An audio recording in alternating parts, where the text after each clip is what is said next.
Okay, folks, I'm your host, BKP. Good morning from the office, North Georgia's only live online morning show. You can always reach the show, 706-889-9700. Email me, chief@fetchernews.com. Follow us on Twitter, @FetcherNews, @FYNTV. Now, just a programming note, we will not be live Wednesday. It's the 4th of July.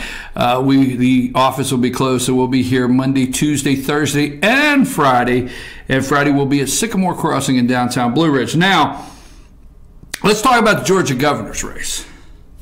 Okay, first, I don't say it jokingly, is I have had these candidates are all on the bandwagon of trying to convince me, you, the voter, of who likes Donald Trump the most, who is the real Donald Trump supporter, who Donald Trump all the way, the candidate is trying to sell you today. And I said, wait a minute, let me find a picture of said candidate. Let me find a picture of Casey Cagle and Donald Trump together, right? Not a cardboard cutout, not a Georgia delegation picture. I'm talking a one-on-one and a mano-a-mano with Casey Cagle really looking like, this is my guy over here, Donald Trump. So I went and Googled it. I can't find it anywhere. So then I thought, wait a minute. All right, I'm trying to do a fundraiser here, right? So I thought, well, wait a minute. Sure, maybe I can find one of Brian Kemp. Okay, he really likes Donald Trump, and he supports him 100%, as though he tells me he does. So maybe I can find the Kemp Donald Trump. I look everywhere, and I can't find it. So it can't be a cardboard cutout. It can't be the Georgia delegation, and you were in a group, and you can't be held responsible because everybody did it. Wait, hey, Mom, everybody did it. No, it's you and Donald. I will find you. FetcherNews.com we do not support candidates, endorse candidates, and financially donate to candidates. But I will find you a $250 campaign donation. Now, I understand that's not a lot, okay? But I will help find you $250. I tell you what, let's just double the take. I mean, I'm always a risk taker. I enjoy that. I mean, I used to go to the track. I used to let it ride, remember? Let it ride. Okay? $500. We will find a $500 campaign donation. Maybe $100, but we will find you up to $500 in campaign donations if you can send me, not a cardboard cutout. I will have our team of specialists analyze your Photoshop abilities of you and the President of the United States, Donald J. Trump. All right, anyhow, so moving right along, in the governor's race, what happened? Why is Casey Cagle on the slide, whether the campaign wants to admit it or not?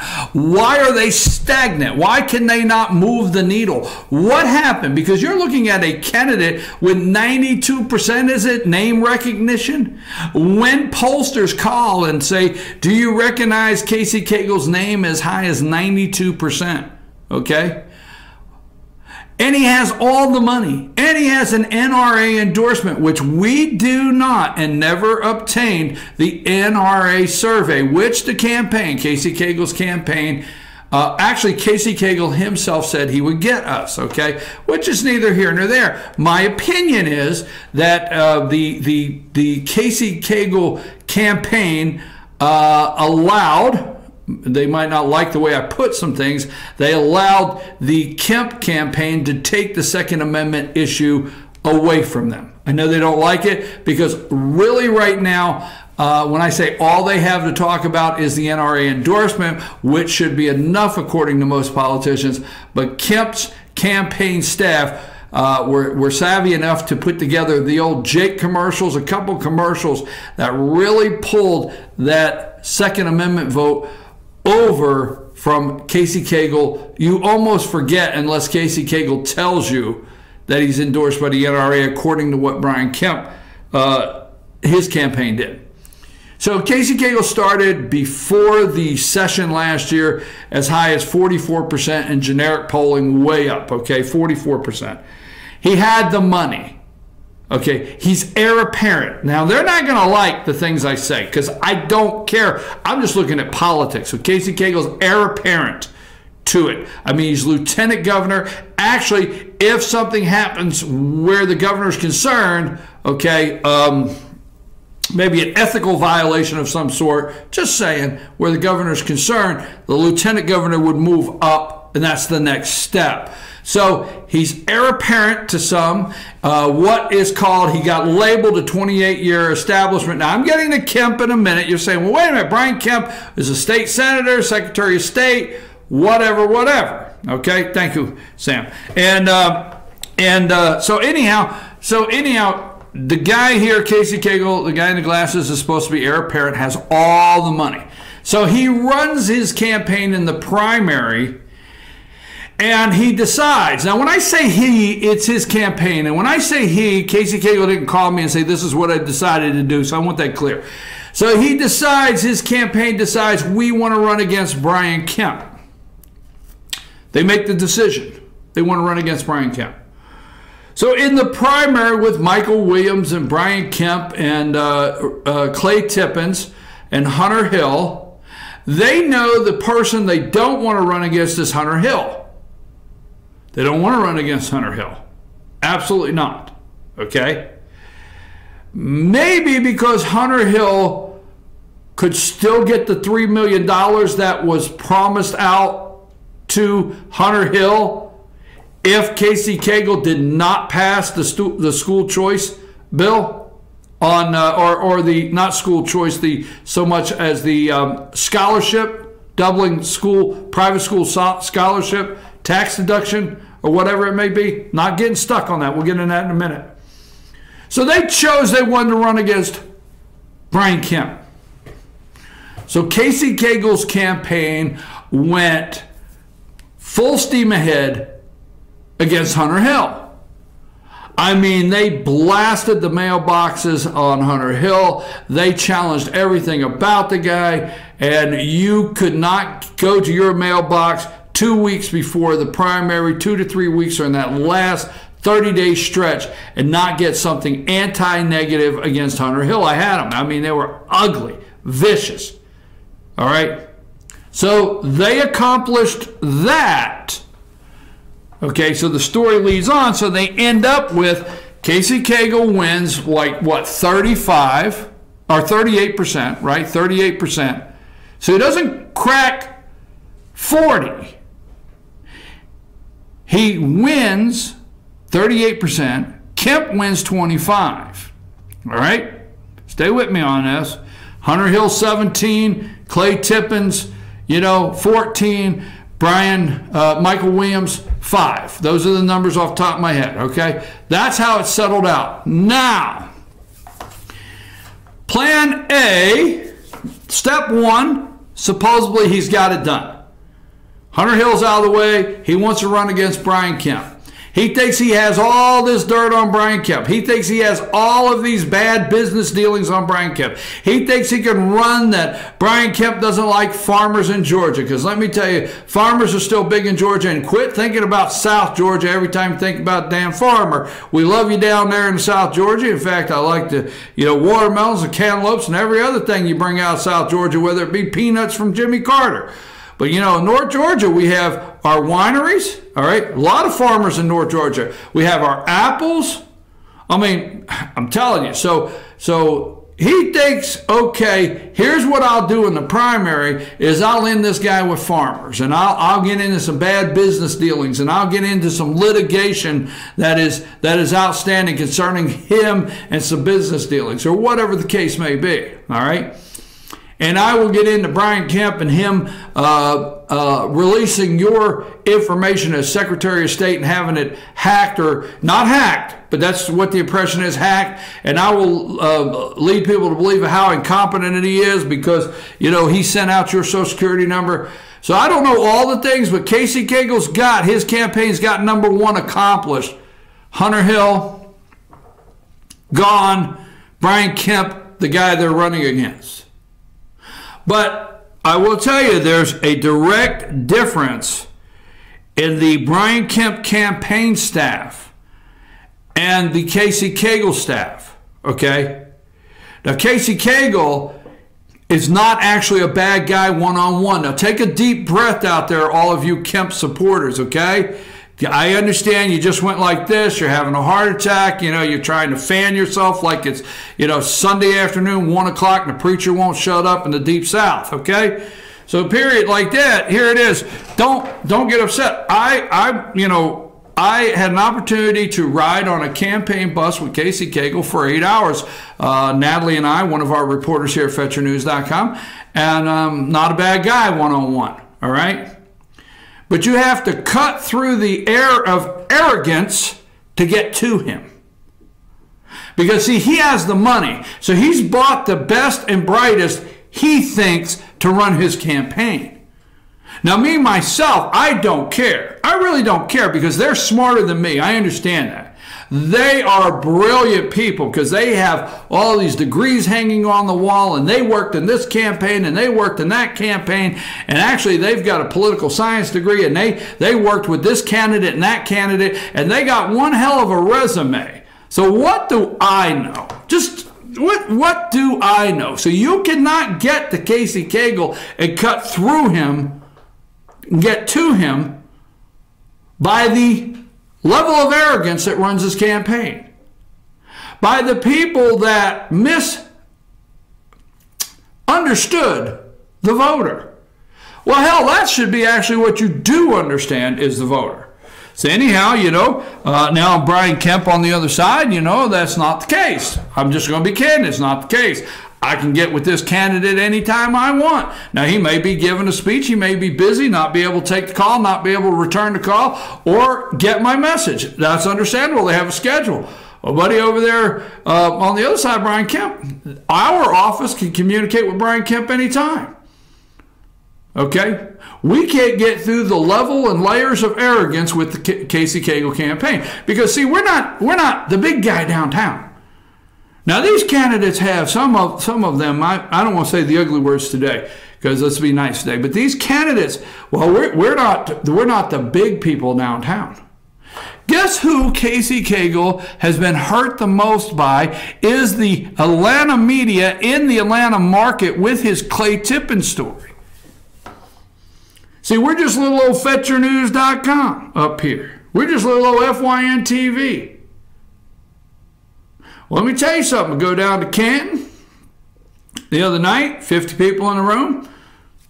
A dozen people come up, know about us. Went up to go up to Towns County. Yeah, we've heard of you. Went over to Forsyth yesterday there at Dawson. Oh, yeah, we know you guys. But no, those campaigns, Casey Cagle.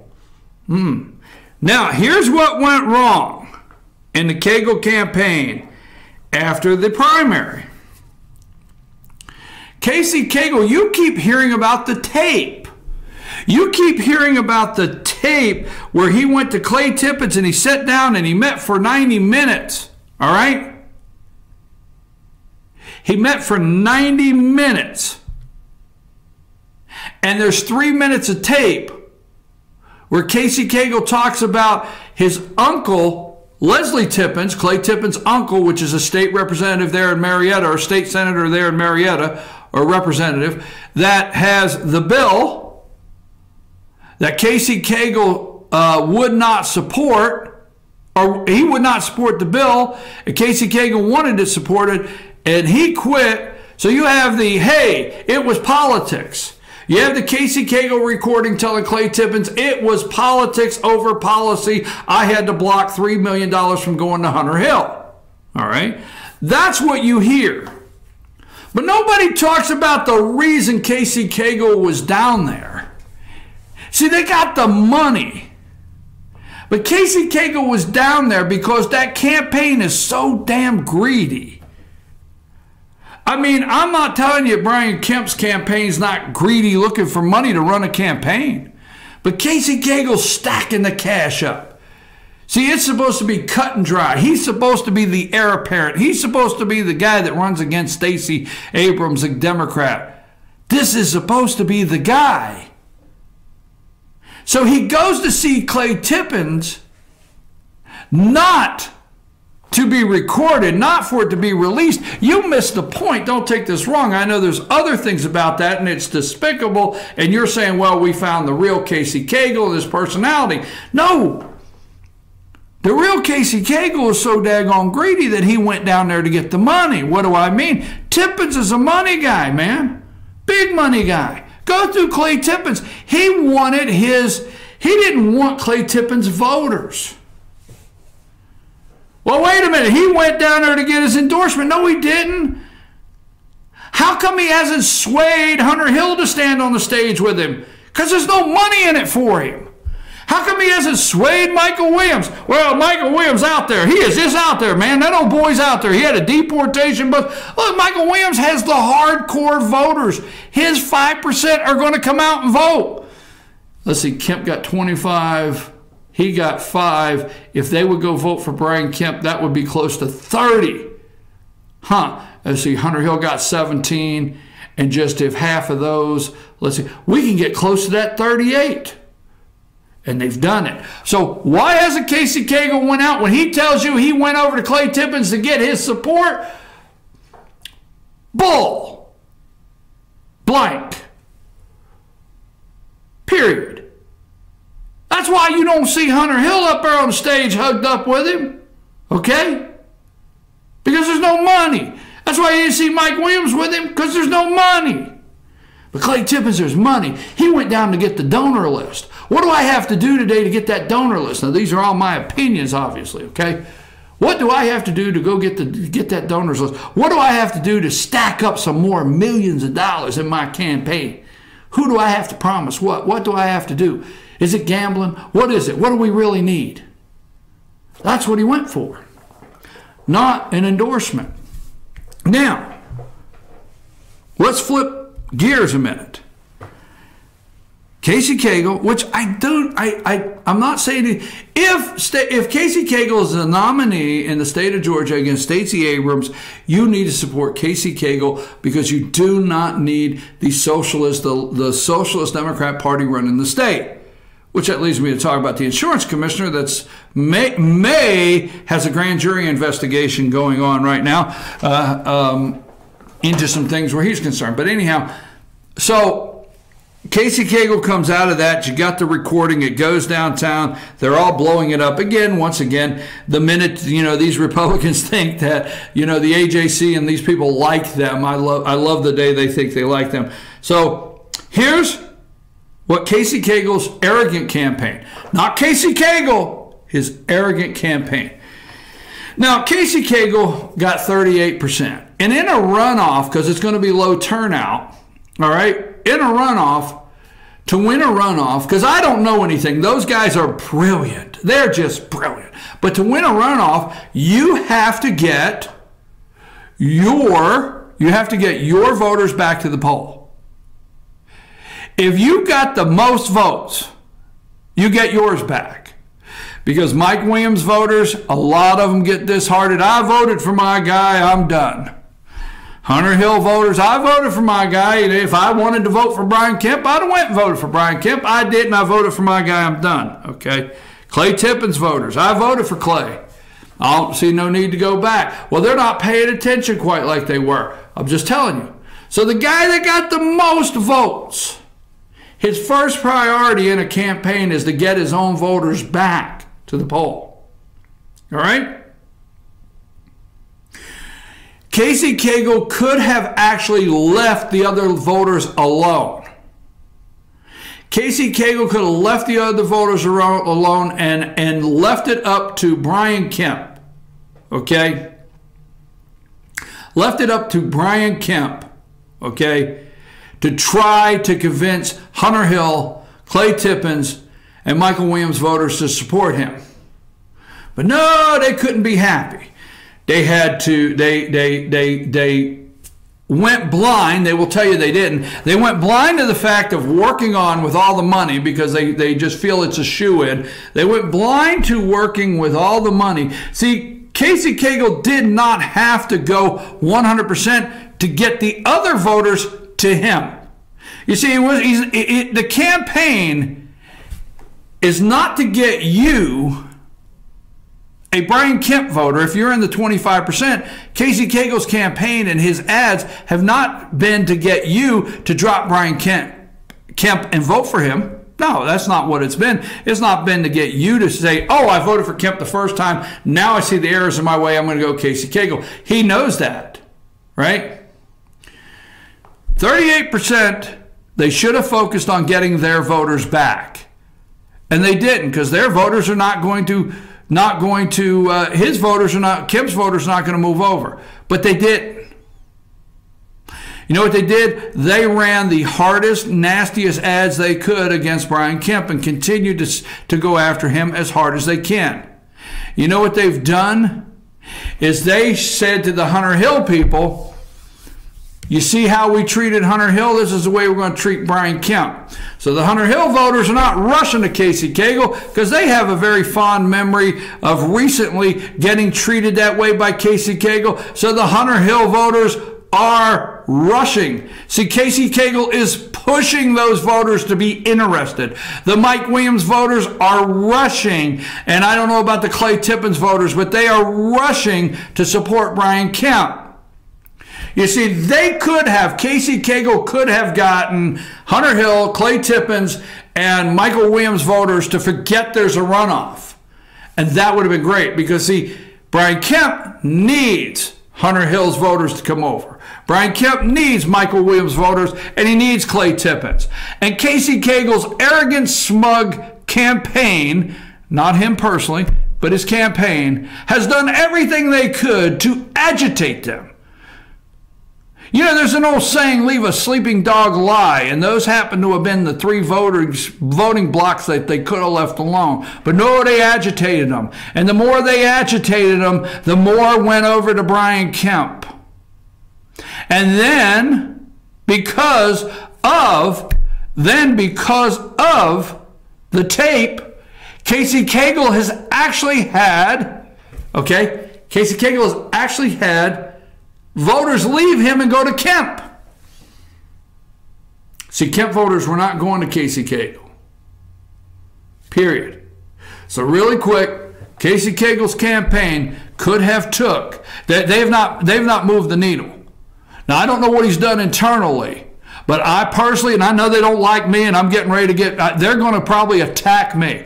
But if I was Casey Cagle this morning, because I'm telling you, I don't personally dislike the guy, okay? But if I was Casey Cagle this morning, which he can't now, because what would it say? Well, buddy, as soon as that primary, maybe you can't come out publicly, but I would have fired that staff. I know, I'm in trouble, but I'd have fired that staff. The staff that had that, if you have that kind of money, and you end up in a Delta flap, and you have a free gift, no money involved, of media. I mean, millions of dollars. They got millions of dollars of free media from CNN, ABC, CBS, morning shows, Sunday shows, Fox, over and over on the Delta flap and the tax and the NRA. I mean, this guy got millions of dollars of free ads and free airtime.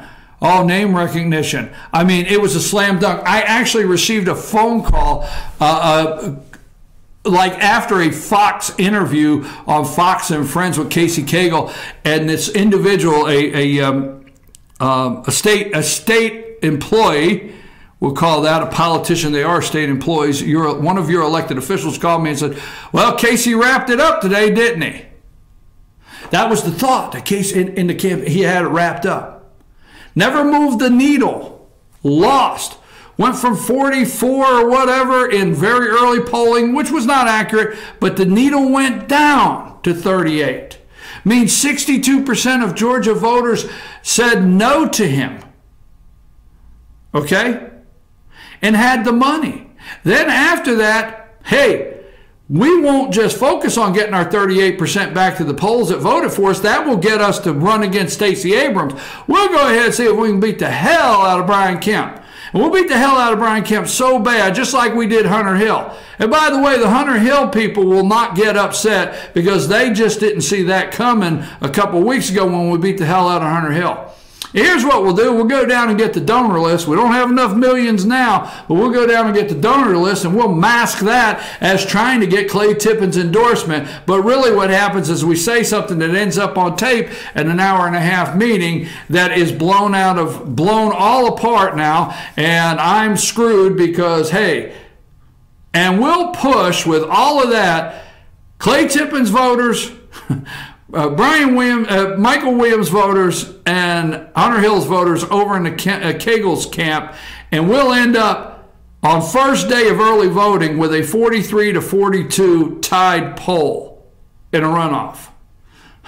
Who the hell who's the mastermind behind that plan for Casey Cagle's campaign? Now, I want to go over just one or two things. Here is the poll, and I won't stay on it too long. But the polling data, some of the takeaways, Kemp has apparently grown his base of support from the primary faster than Cagle. Interesting. He has grown his base of support, according to this poll. Kemp has apparently grown his base of support from the primary faster than Cagle, because Cagle pushed him over there. Cagle said, let me tell you what. I'm going to have that farmer tell Brian Kemp to get off my porch. I'm going to just go after Kemp, scorched earth. Okay, I'm not saying, hey, look, if it works out and on election day you win 43-42, I'm wrong. But even if you win, Casey Cagle, 43-42, please do not reward your campaign staff for a great job, because you should have an opponent that's nowhere close to you according to the money and what you could have put together in the campaign you could have run for Georgia. Okay. For the governor's office, primary faster Cagle, shooting up roughly 20 points above his May total. So he had 25, he shot up 20. So let's say he got 5, Mike Williams 5, and let's say he got 10 from Hunter Hill right now. Let's say he got 5 from Clay. Well, hell, that'd be somewhere around 20. Just like I said, he shot up 20 points. Cagle, meanwhile, has increased his vote share by about 5%. That's it. Cagle has a 3-point edge over Kemp among men, while women are evenly split. Cagle leads Kemp by double digits with voters over 70, while Kemp dominates among younger voters. The highest propensity votes favor Kemp by 10%, while Republicans who indicate, now listen to this, by Republicans who indicate they are less likely to vote are breaking for Cagle. And Casey, you paid these kids, I call them kids because I'm older than them, I met a lot of them, you paid these kids a lot of money to have your voters that are less likely to come back to the poll and vote breaking for you. And the ones that are more likely to vote, most likely to come vote, are breaking for Kemp. Are breaking for Republicans who indicate they are less likely to vote are breaking for Cagle. That means lower turnout would help Kemp if the election is held today, while higher turnout would help Cagle. We know what's happening, lower turnout. I have told these people, the grassroots. I have told both campaigns equally, North Georgia, now don't get this wrong, North Georgia will have the hardcore, I'm going to vote. Lumpkin County, White County, Union County, all these will have the hardcore, I'm going to vote. Hardcore. I try to tell them that. No, they don't listen. The highest, let's see, a higher turnout, which we know is not going to happen. The two are essentially tied in a massive Atlanta media market. They're tied in Atlanta, and Cagle has a 10-point lead in the Macon market. In Atlanta, they're tied. Cagle has been drugged down by Clay Tippins and his video voice recorder there. And the media market in Atlanta, he needed big. So Cagle cannot be tied in Atlanta. He cannot be tied in Atlanta and win the rural vote, because the rural vote is where Kemp really shines in this state. Now, I'm going to tell you, I'm going to move on because I want to go to the Supreme Court right after this, but here's the thing, okay? Today starts early voting in Georgia. Now, I have tried to make sure within the last 35 minutes that I have not said anything personally derogatory in any way whatsoever of the actual candidates that are running for a race. Okay? I think both candidates have, I have concerns where both candidates are, but I will tell you, all I'm talking about is running a campaign. Running a campaign. That's all I'm talking about, and who is actually doing a better job where that's concerned.